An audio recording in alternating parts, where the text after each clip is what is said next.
Namaskar, hello and a very warm welcome to CIET NCERT's 5-day online training on safe online communication.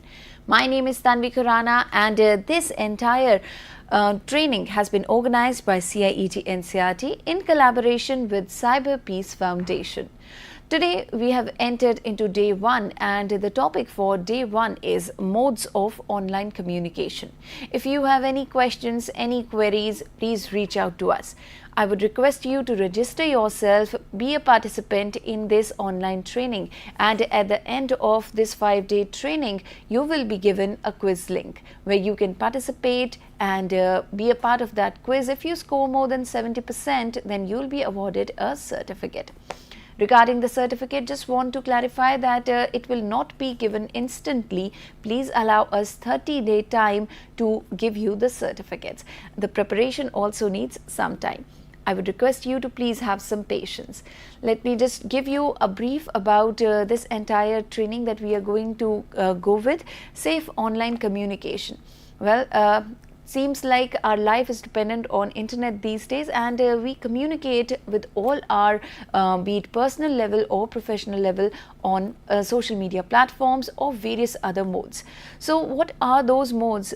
We are going to discuss each and every mode in detail, and for that we have an expert with us.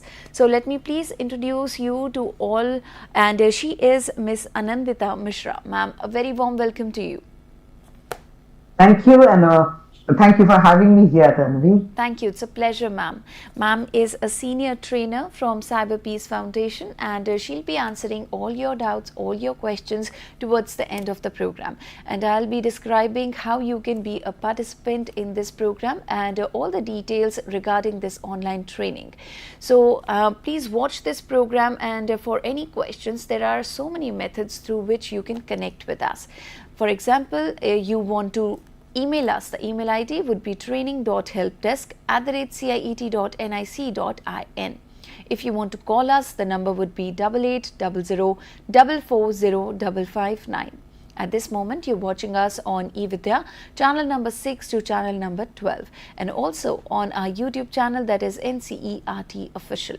In the live chat box, you can write down your questions, your queries, and share them with us.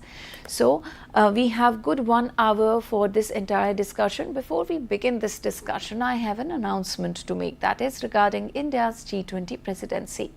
We are extremely proud of the fact that India assumed G20 presidency and would convene the G20 Leaders Summit for the first time in the country this year, that is 2023. A nation deeply committed to democracy and multilateralism, India's G20 presidency would be a watershed moment in her history, as it seeks to play an important role by finding global pragmatic solutions for the well-being of all, and in doing so manifest its true spirit of Vasudhaiva Kutumbakam, or should I say, the world is one family. Vasudhaiva Kutumbakam also translates to one earth, one family, one future, and that is exactly the theme of this year's India's G20 presidency. So without further ado, let me please request Ma'am, would you like to tell us what is the focus of our program and what are those modes of online communication that we are going to discuss? Yes, so to start with, communication has begun from the time man came on earth. So, starting with caveman paintings, we all read about in our early man studies of history, to the smoke language, sign language, drum beats, say the lights that were used to flash to each other. Some or other kind of communication had started before man even started talking. With oral speech, then there was passing down orally or whatever knowledge man had gathered, going on to written language, that is on tablets, paper, on bark, on cloth, the cuneiform script, there are hieroglyphics, and moving on to the electrical age where we had the telephone and the TV and the landlines, and now to the digital age where we have an array, a plethora of smart devices that connect us digitally. So we have come a long way indeed, and we are aware of all these different stages of growth that has brought us to this place, from the time of cave paintings to the time when we are exchanging files, thoughts, actions, everything online. So it makes for a wonderful study. And I think we should start talking about the different modes of online communication by sharing my presentation with you. Is that okay? Yes, absolutely, ma'am. All right.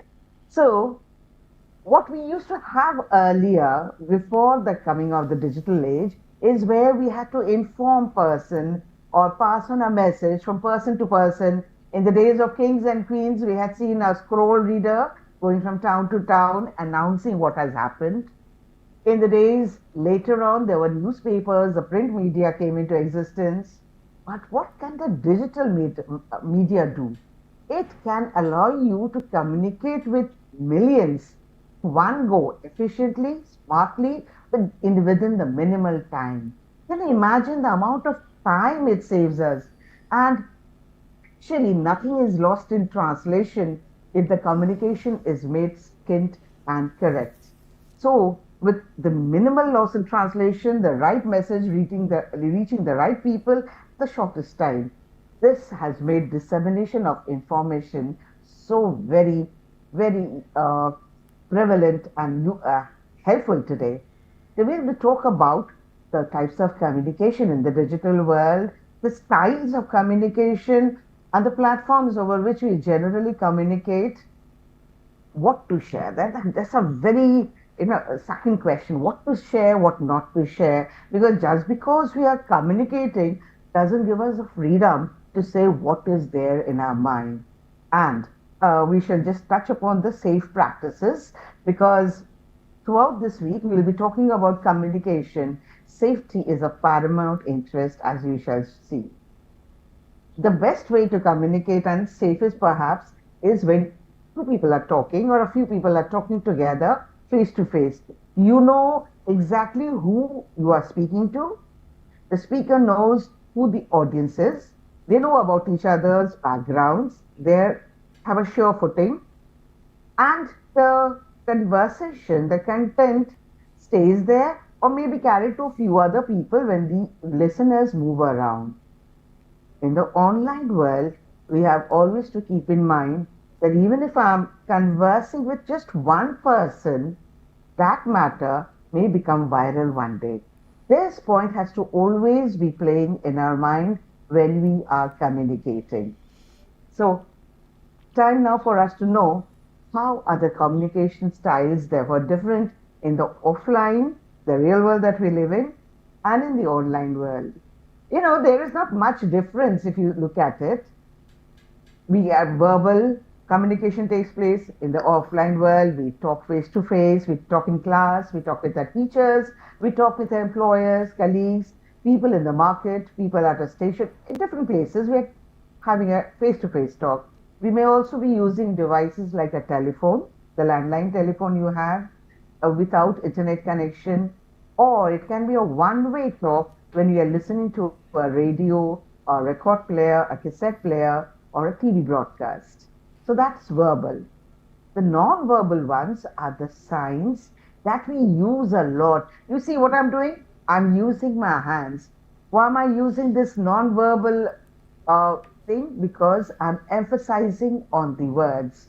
If I were to do this in front of you, you know this word, this point is important.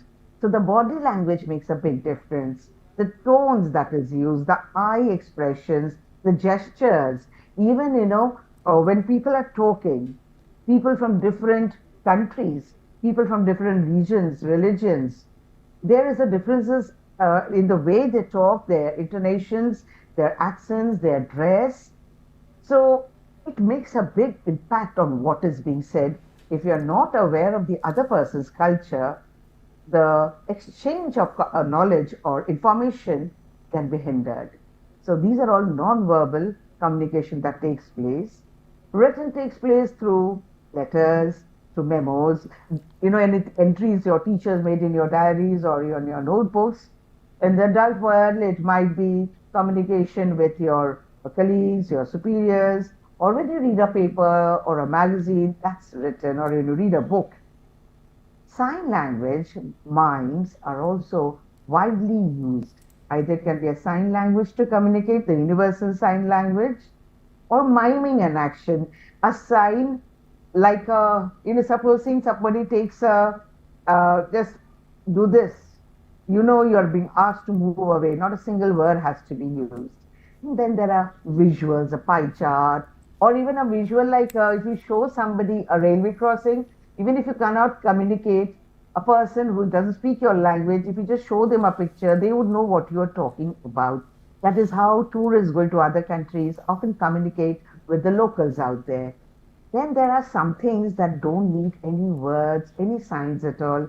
Like, simple things that contain an object. I take a rose and give it to my mother. Or today being Guru Purnima, I give it to my teacher. So that symbolizes everything. What happens in the digital world? I am not handing over things.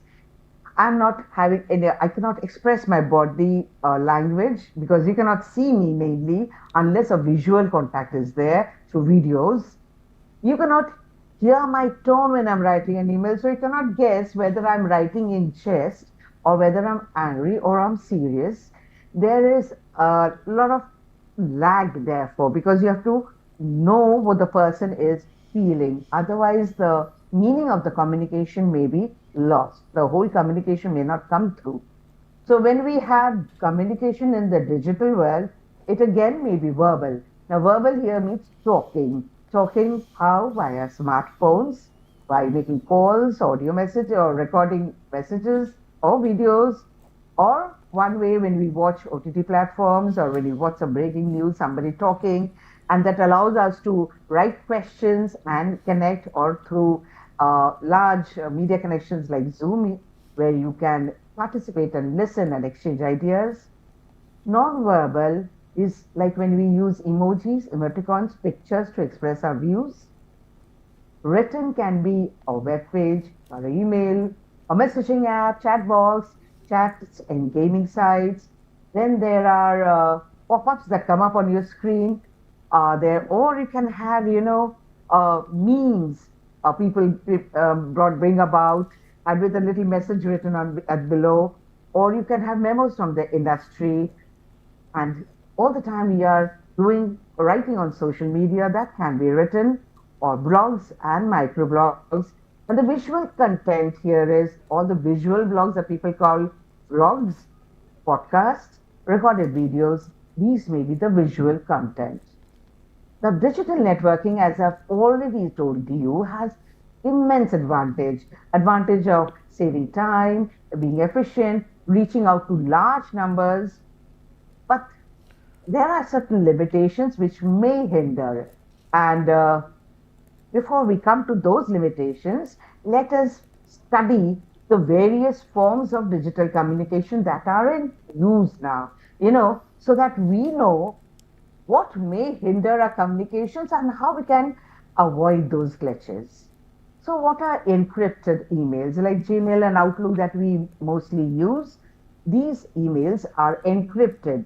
So, the content is scrambled at the beginning, and only the person it is sent to can receive it, and at that end, it gets unscrambled. So, somebody in the middle will not be able to steal and read the content. We also use file sharing apps like OneDrive, Google Drive, where we share files, work on the same file. Then there are instant messaging apps, very popular these days because you can instantly message, get a reply. You don't have to make the call, wait for the person to take the call, and if they don't take the call, you have to wait some more time. A lot of time is lost. Instant messaging or IM apps are very useful that way. Again, you can address many people together. So if you have, say, a WhatsApp group of 200 people living in your society, you can straight away send one message that tomorrow water will not be available from 8 a.m. to 12 noon because of tank cleaning. So everybody on that group comes to know. You don't have to inform anybody individually. Isn't that so convenient? So Messenger, Telegram, WeChat, Signal, Viber, these are the ones we use on a regular basis. Video and image hosting like YouTube, Vimeo, or even Flickr. Then there are chat rooms. Chat rooms at one point, the ones that were unmonitored, were banned because they allowed abusive or inappropriate words to be used. Chat rooms were also dangerous for young people because they were found to be places groomers and pedophiles visit to cultivate children. But there are other chat rooms also where people chat.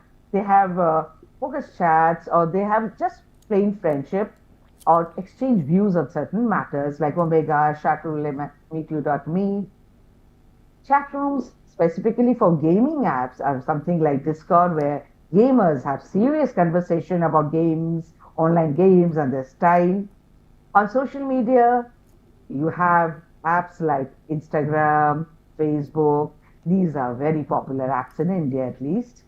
Blogs, microblogging site like Twitter, or you have blogging sites like sulekha.com. You can create your own blogs and publish, or you have TechCrunch for tech related blogs, professional ones like LinkedIn, wherein most of us would be there.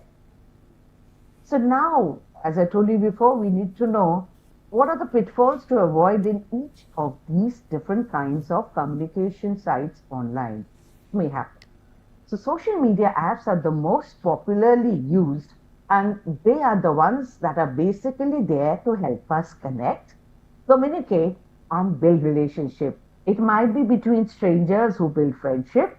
It might be between a group of like-minded people, say all chess lovers. They have a club going on and they exchange views, latest playing techniques, tell each other about the games they have watched, the problems they have faced. It's a fabulous place to build relationship.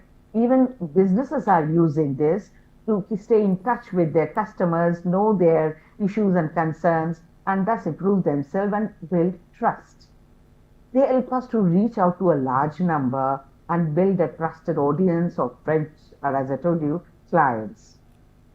For being a good social media user, you need to be authentic. Avoid anything that is fake, because if your profile is found to be continually sharing fake messages or abusive or rude messages, nobody would like to be friends with that profile for a long time. You won't, or maybe people would stay along with you for the fun of it because there is a lot of trolling and abuse being exchanged, but nobody would trust you as a profile. So you need to stay original. Whatever your style be, whatever you're comfortable in being, you be original. You be yourself.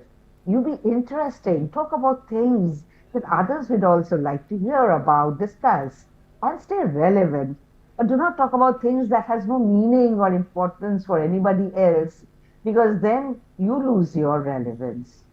And the other was file sharing apps, mostly used among people to exchange their files, large number of files, wherein they share, they work on them, make edits, and discuss.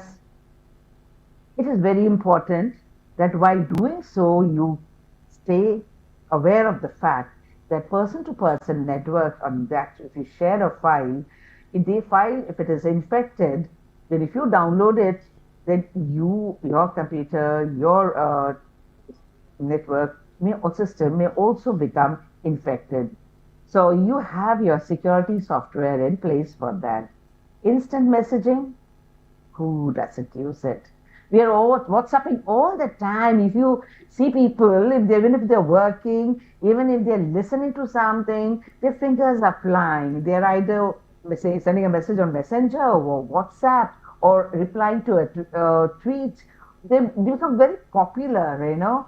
And so popular are they that instead of sitting and calling up customer support that my TV is not working, what do I do, and waiting for a long time, there are these customer support WhatsApp call numbers wherein you can lodge your complaint, give the picture, give the videos, and they'll get back to you with the responses. It's all fast and very smart. But there can be data breach. If the account is compromised, malware can be sent. So if there is a link sent in a message about a sale which is fake, and you click on that link, not only is the user compromising themselves, they are also compromising all their contacts. So the user has to be extra careful, because otherwise the instant messaging app of all their contacts will also get the same message. and there will be one among 10 at least who are going to click on it. So you got to be careful, and then you can have a good time on it. On video and image hosting apps, specifically for children, if you like creating videos and use them, you need to use safe searching methods. Emails, we have already discussed, encrypted emails are the thing. We are all the time sending mails. Thousands and billions of mails are going from one corner of the world to other. Blogging and microblogging have taken on a new life of their own. Everybody loves. You see all these who in India, Twitter. These are the sites that people are continually sharing. Even TikTok, people are putting up their content, sharing, and they like the replies and responses they get. Blog is where you talk about a particular subject, or whether your own writing or with permission if you have shared somebody else's writing on a particular topic. So suppose I'm blogging on paintings. So if I'm talking about paintings, and then I can write my own articles on different paintings, and other painters who are interested or other readers who are interested in topic will start following me and may share other links, and I may read their write-up also. So a community develops around them. There's a community called Mom Circle also. So blogging circles develop. There's microblogging, blogging, and then there are blogging on other subjects like tech related, movie related, entertainment related. And then there are groups absolutely focusing on professionals like LinkedIn, where professionals can connect, exchange ideas, exchange their qualifications, perhaps look for new job opportunities, find solutions to their doubts and queries. So these are all the different kinds of communication modes currently being used online. Now, what can go wrong? I have discussed a few pertinent problems while discussing each of these communication modes. In the coming days, you shall be hearing about more such communication modes and the problems and what are the threats that they face, how they can be handled. Today, let me just touch upon base upon here. Verbal content can be misinterpreted based on the absence of body language, your choice of words, and the differences custom and style. So, if supposing I say something, okay, now if I'm saying if I'm looking at me and I smile and I talk, and then you think it's a positive message coming through. How would you understand when you cannot see my face if I send you a recorded content? So, therefore, you have to be very clear as to what you're saying. If the language is different, like the way we speak, maybe the people who from the European continent or people from America, Australia have a different way of putting their phrases together. Something is lost in translation here. When people are talking, we have to be short and clear so that there is no chances of confusion. Written content also can be misconstrued. Now, I have seen people when they're writing on Insta messaging apps and they forgot that they had clicked on capital letters and wrote the whole content in caps. Now, generally, if you're aware, you would know if you're writing caps, it is when you're fighting, you're shouting. So the person who doesn't understand this person has written in caps by error would think this guy is shouting at me. Why? What have I done? And then naturally this person would be pretty firm in his or her response. So if you are impatient, don't pay attention to all the words, start to end, not read properly, or the writing style of the sender is not clear, but tend to be very prosy, lot of words, there are grammatical errors. These all lead to wrong interpretation of the content. So when you are writing, you need to check, edit twice before you hit send. This is very important because once you've communicated something wrong, it takes a lot of work to correct that again.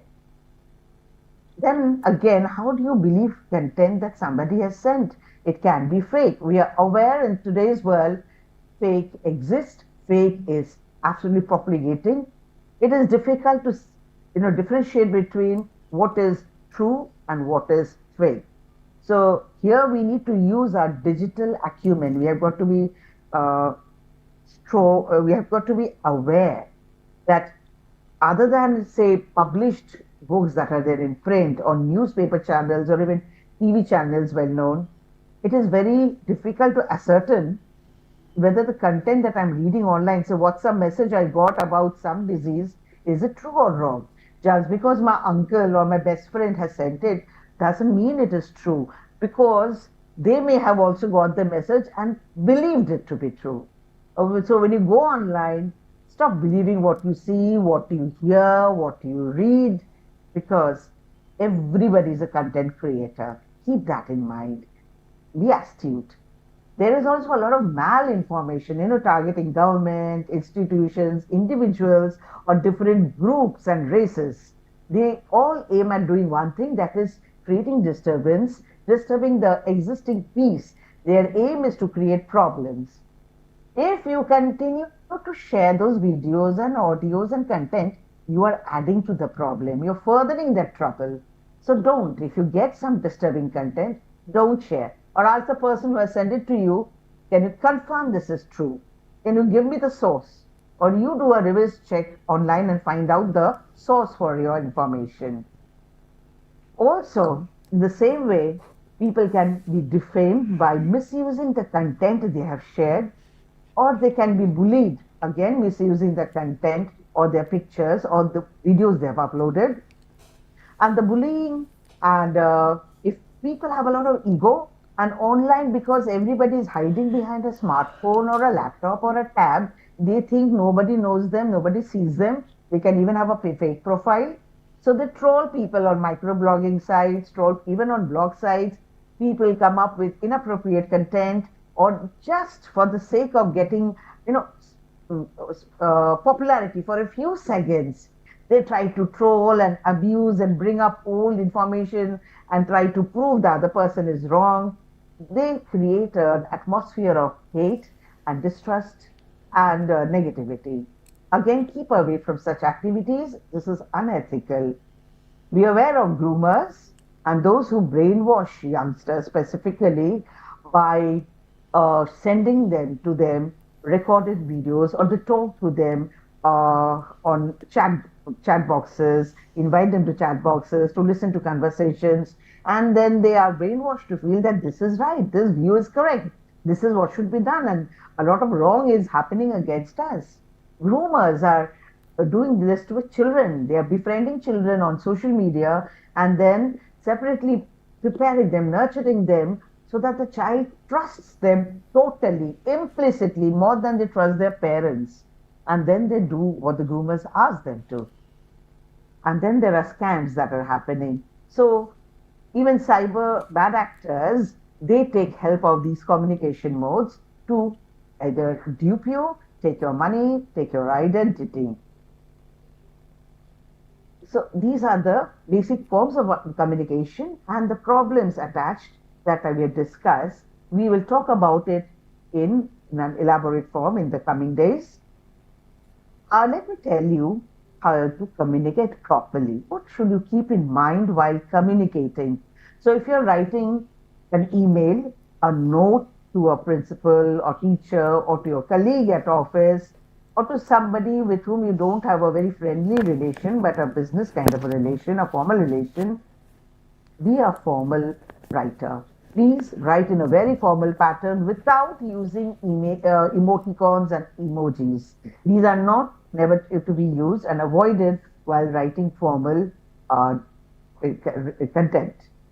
Informal is within your friends. There, anything is allowed. You may write in phrases, you may write in full sentence, you may write pronym kind of a sentence, rolling on the floor, laughing, ROFL. You do that all the time. A joke comes, ROFL, two emoticons of smiling pictures. So that's allowed when you're with friends in group chat rooms, social media apps, on gaming sites, etc. Semi-formal or formal is, again, when you're visiting a website, you're asking for help, or you're reporting something on a government website, or you're reporting something on a portal, or you are uploading a video or audio. you are trying to maintain a formal to semi-formal note so that your viewers develop develop, or not just viewers, your audience or whoever you are connecting with, they develop a sense of confidence in you and know you to be somebody authentic and not wasting their time. So, the crux of the matter is, if you are communicating online, you have got to be clear. Clear and precise, no ambiguity allowed, because ambiguity leads to confusion. Please be clear, concise, because you are responsible for what you are writing, and you are responsible for what the person will understand given his or her background. So you cannot blame the person for not understanding. Your message, therefore, should be absolutely clear so that the other person understands and responds correctly. And how do you ensure that you can carry on communication safely and securely all the time? These are the basic safety tips that we talk about all the time. These include keeping your privacy and security settings at the maximum. The more private and secure your accounts and devices are, the safer would you be your communication platforms. Your password should not be easy to guess, like not a password like Ram at the rate 1234, if your name is Ram, or if your name is Chris, Chris 4321. No, not like that. Your password should be a mix of capitals, small letters, numbers, and special characters that are there on your keyboard so that they're difficult to guess. Auto update all the time should be kept on so that any patches that have to be patched up will be done without you all the time manually doing so. Because vulnerability patches are the ones through which, bad actors try to get in. If you are going to enter into a communication, on some website, think first. What are you going to talk about? What kind of talking, communication will take place? Would you like it? Do you have to reveal a lot about yourself? Do you have to sign up on the app and give a lot of permission? Think before you sign up on a communication app. And before uploading or sharing sensitive, important document, verify you are sharing on the correct drive or link. And like Rajnikant, be mindful. Rajnikant always said, be mindful. Mindful of what you say, whom you say it to, and where you say it. If you keep these small tips in mind, you will be a fabulous communicator online. Your communication channels should be secured. Never use Wi-Fi, free Wi-Fi or public Wi-Fi. Preferably use VPN, paid VPN, when you have to upload something important outside your house. Avoid clicking on links or attachments or unsolicited documents that are sent to you, because they may be sent by scamsters. And double check, as I've already told you, clarity, accuracy, summary, and errors, grammatical errors. If they're all right and it's to the point, you will know that you have been a good communicator online. And with that, I come to the end of this presentation. I look forward to questions from you all. Thank you. Thank you so much, ma'am. It was a wonderful presentation, undoubtedly. And the tips you have given, I'm sure all the viewers, they are going to, when they are online next time, they are try to make sure that they follow those tips. Thank you. Thank you so much, ma'am. Yes, I have a few questions for sure. So may I? Sure. Okay. So, ma'am, when we talk about communication, there's a platform called LinkedIn, and their maximum conversation is professional. But then you end up befriending the strangers as well when you see that there are people from the same field from where you belong. Then how can you judge that this person is safe to talk to, and you don't end up reporting each and every connect you do? Yes, that is always the question that would be there in your mind whenever you're connecting online, whenever you're networking, that the person who is there may or may not be what you think or what they have pretended to be online. So as long as you're having, unless that person is offering you a job or say asking for money for a job or pestering you or asking to directly contact you or ask for your number, which may make you feel uncomfortable, it'll be difficult. You may verify through other sources. Are they see person there on other professional sources? They may mention their companies, they mention their jobs. Otherwise, once you're having a conversation without sharing anything personal, you you're okay. But then how to figure out who they are may not be that equally easy for a layman at least, because you then have to research the person on Google search and find out more about that person or from people's social media apps and whether they claim who they are. So, but what happens on such sites are people scam, especially HR, they claiming to be from HR of different companies, and they say we are hiring. And when some people respond, they ask for money or they ask for some other that should not be asked for. Then you know that this is a red flag and avoid. And Okay. you actually should be letting others know this if you come across such profiles. Okay, all right. And ma'am, if we talk about communication online, of course, we are living in metro cities, urban areas, but there's a good number of people who are still living in the rural areas, and I don't think they have much access to internet, and they don't communicate online all the time. So there's a difference between the kind of people who are staying at different locations. So here, if we talk about communication online, what numbers are we talking about? That is a very wonderful question because you'd be amazed by the number you are talking about. I researched, for this I was seeing as to how many people are online today using social media apps and all other, and internet in fact.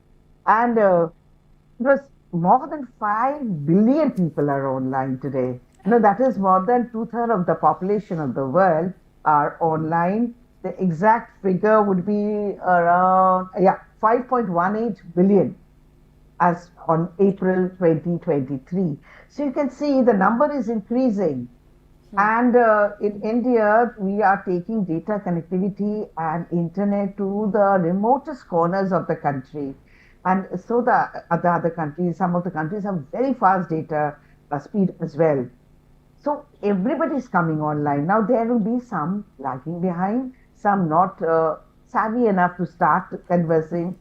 So the first thing to do with such people, is to talk about safety, literacy, using of the tools and awareness of safety. That should all come about. The moment people start going online, there should be such safety videos like this in place where they can consult and know as to how to go about safely. Right.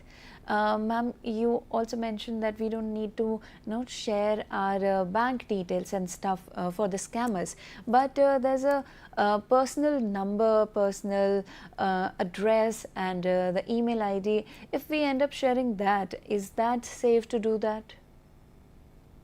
Not always, because you see, when you're doing your net banking, they would be having your email ID and phone number. And if somebody calls up the bank of your the bank which you banked with and tell them that this is my name, this is my email ID, this is my phone number, and I am unable to log in, help me. And if they know your secret question or if they will be able to do so, these are your important sensitive data. They should not fall in the hand of the wrong person, because not just net banking, your social media app, your email, everything may get compromised.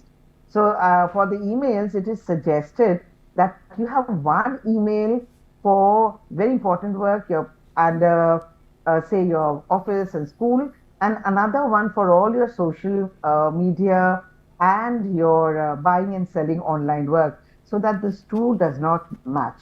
You will be safer that way. Whatever is your banking email, you don't share with other people. Okay, all right.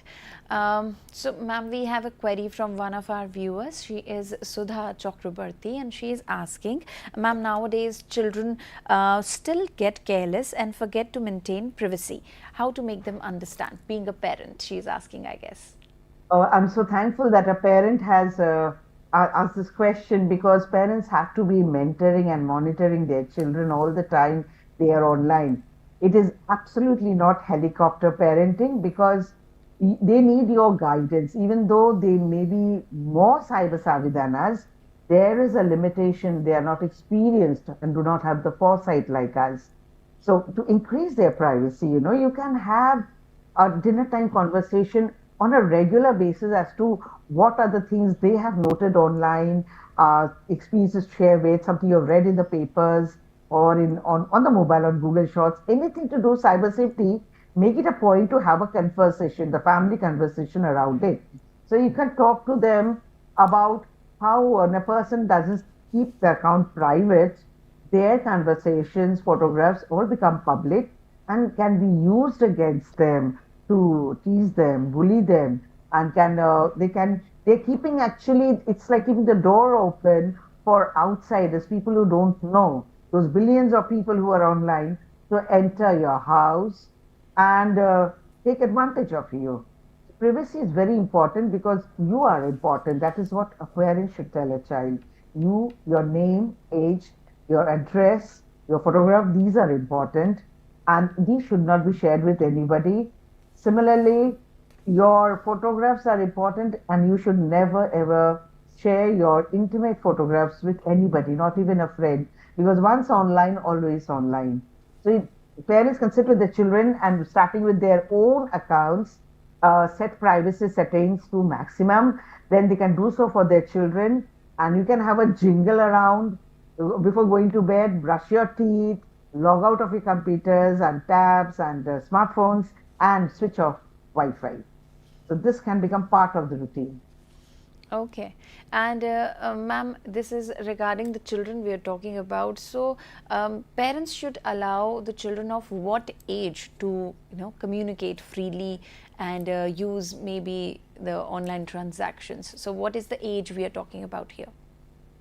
See, most platforms specify the age to be 13. So therefore, always we request parents that initially, if your child is so insistent on going on social media, create your own platform, social media app, download and create your own account, and let the child use your account so that you can keep an eye on them. You don't have to comment or, butt in when they are talking.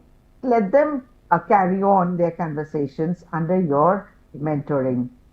At the age of 13 and above, that is the term and condition. I think each parent should make their child read all the T&Cs before they tick the box, so that they also know what information the platforms would be sharing, and are they happy sharing that. So this is very important. Okay. Generally, we all avoid reading T&Cs. Yeah. Okay. Just click on it and move on. That is what happens. True. We have And we one end up more. giving permissions. Yes. Sorry. We have one more question from our one of the viewers, ma'am, and he is asking, what if our information submitted to trustworthy websites sometimes gets breached? What will happen then? See, the platforms, the apps, all the vendors with whom we have given a lot of information, even like if your credit card is saved with somebody, we can only pray that they are taking the maximum security. Because of the so many breaches happening, even Government of India has called a few of these major firms to have a discussion on how to stop such breaches or such scams from happening. So, uh, if you have given your name, your credit card details, or other financial details, if there is they would inform you. It is their duty bound to inform you if the data breaches happen. So immediately you will change your account password, you will change your net banking and your credit card, whatever passwords and pins that you have, with immediate effect, and maybe not go to that platform for some time or buy and sell till everything settles down. All right.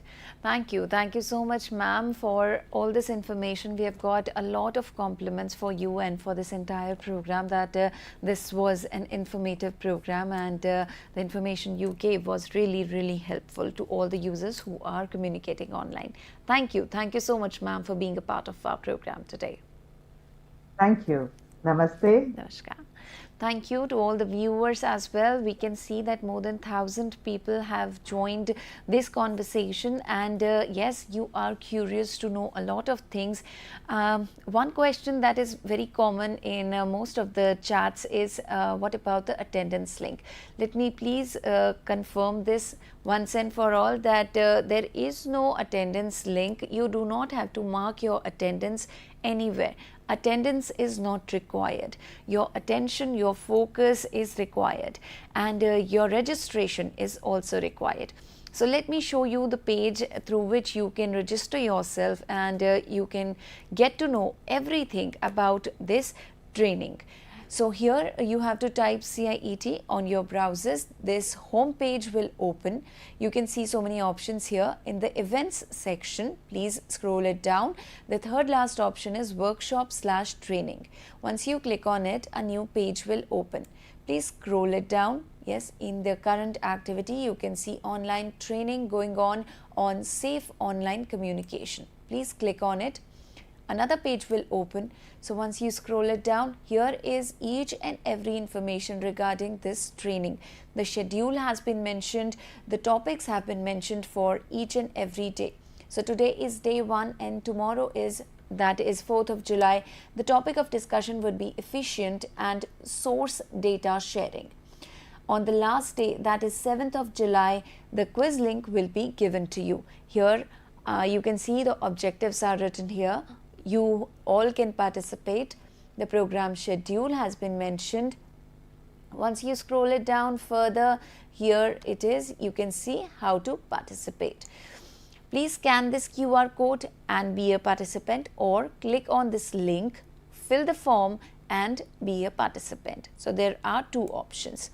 Scroll it further down. Here you can see this is the feedback link. If you have any suggestions, any advices, anything you want to say, please click here and send your feedbacks. The quiz link will be uploaded here on 7th of July by 6 p.m. and it will be valid till 4th of August 2023.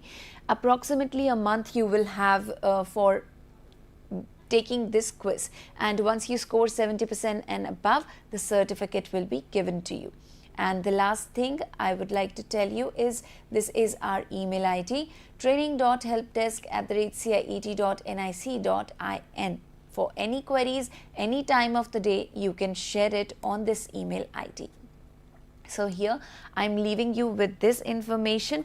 Today we discussed modes of online communication. And tomorrow we'll come up with another topic that would be efficient and secure data sharing. For now, we're wrapping up this program, but I hope that you have registered yourself.